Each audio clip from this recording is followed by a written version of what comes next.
Alors, dernière question, Jola Bazet, vous avez été parlementaire déjà. Je crois que vous y aviez pris vraiment beaucoup de plaisir parce que c'est important de pouvoir représenter bien la sensibilité d'un territoire au niveau de la nation. En septembre l'année prochaine auront lieu les élections sénatoriales. Vous parliez au début de cet entretien d'André Labarrère, qui a été votre mentor. Quand il est décédé, il était sénateur. Est-ce que pour vous, ce serait à la fois une sorte d'hommage à lui rendre, et puis la façon de boucler la boucle d'une carrière longue en politique, et bien de prétendre quelque part occuper son siège, ou au moins représenter les socialistes au Palais du Luxembourg? Écoutez, nous déciderons collectivement, après les cantonales, de qui sera candidat ou candidate aux élections sénatoriales dans le département. Moi, je n'ai pas caché, et je l'ai dit déjà depuis des mois, sans le claironner tous les matins, mais je l'ai dit dans la presse, ça a été acté, que devant les militantes et militants de mon parti, je serai candidat à l'investiture. Voilà. Et puis, nous attendrons le vote démocratique dans notre instance, comme cela pour aller ensuite devant les grands électeurs, parce que ce qui a changé, c'est que nous étions sur une mécanique d'un scrutin uninominal aux élections sénatoriales, puis on est passé sur un scrutin de liste, et puis ensuite la loi a encore rechangé, on est revenu au scrutin uninominal. Voilà. Et donc à la faveur du scrutin de liste, André Labarrère est élu sénateur, et puis c'est Annie Charot-Vergnol qui, de par la loi, est devenue sénatrice. Voilà. Oui, il y a les symboles, il n'y a pas les ordres de la République, ça ne m'intéresse pas. Mais il y a le fait, ayant toujours porté une passion à la vie des collectivités territoriales, bon, cela peut être un objectif. Et puis, finalement, c'est bien d'être arrivé à ce que les militants aient leur mot à dire. Ça a peut-être été quelque chose de difficile, parce que dans les partis, c'était un peu là pareil. Mais quand on a un élu de la base, on doit finalement trouver que c'est une bonne chose, c'est une bonne solution. Oui, c'est-à-dire que c'est un rappel aux fondamentaux. Si l'élu ne reste pas un militant, il se coupe, disons, de ce qui lui ont permis d'émerger. Et après, des fois, un grand nombre s'étonne de se voir, disons,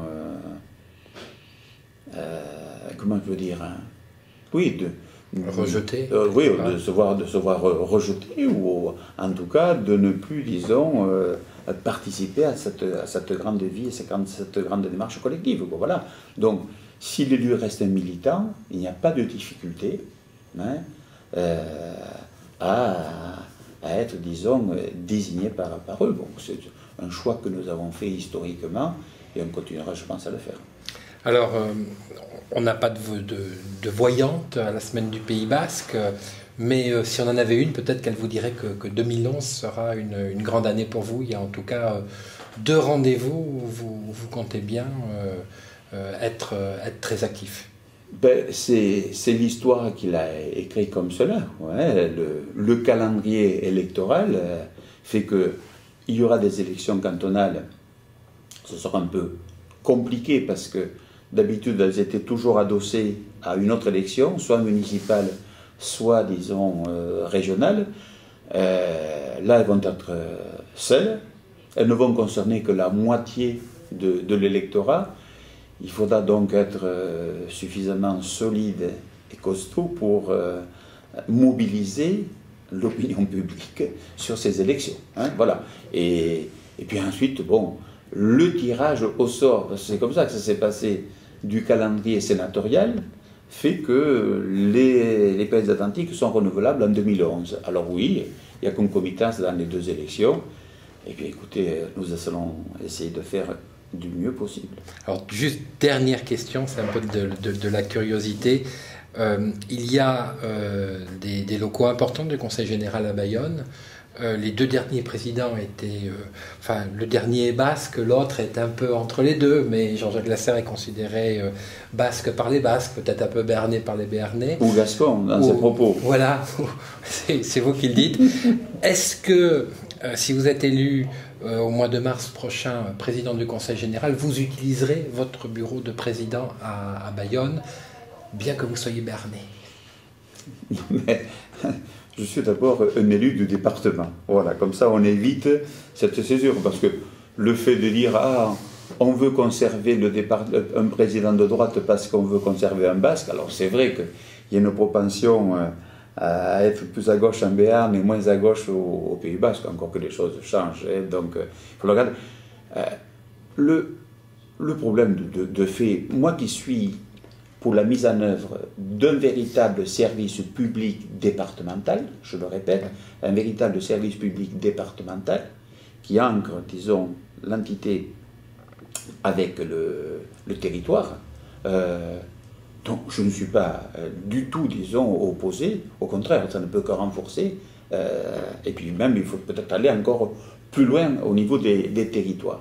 Ce qui est important par contre, c'est que le conseil ne soit pas, si vous voulez, considéré comme un conseil général bis. Voilà, c'est-à-dire qu'il y a une entité politique, il y a un commandement, ça c'est noble du terme, ouais.